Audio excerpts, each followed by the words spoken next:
O Calvário, como se diz, o Calvário da morte. O Calvário, irmãos, é o local onde se tem a caveira chamada de Gólgota. É uma linguagem muito antiga, ortodoxa. A palavra Gólgota, a tradição ortodoxa, ela travou dentro de uma diáspora, é uma transformação da igreja diáspora. Os dias se fazem pó, diáspora, pelo ar. Então, esse estudo é da tradição antiga da igreja que eu tenho, por alguns fins, alguns meios que tive a oportunidade de fazer.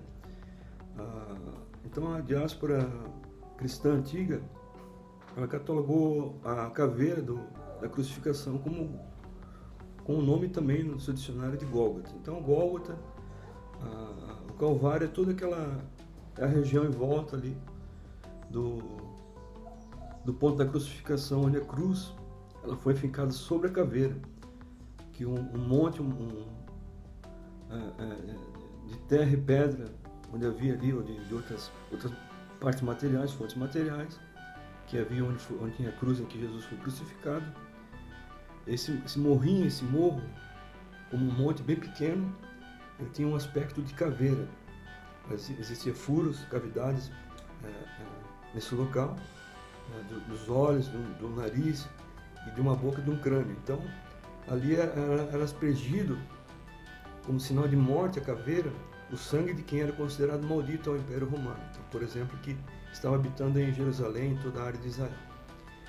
E Jesus, ele veio banir a morte então, a morte daquele que ficaria morto, como diz o Senhor, condena a sepultura, às vezes indevidamente, como eu falo, indevidamente poderia ser, porque o fiel era condenado às vezes injustamente pelo império.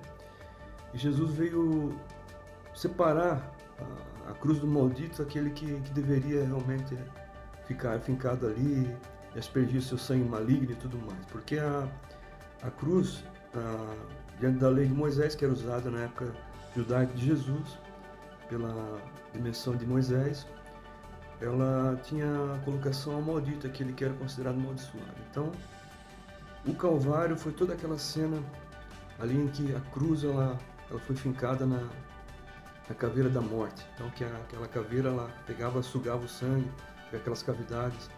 O sangue ele tinha local assim para ser enxugado entre as pedras da terra. Aí o Calvário, a cena onde Jesus ele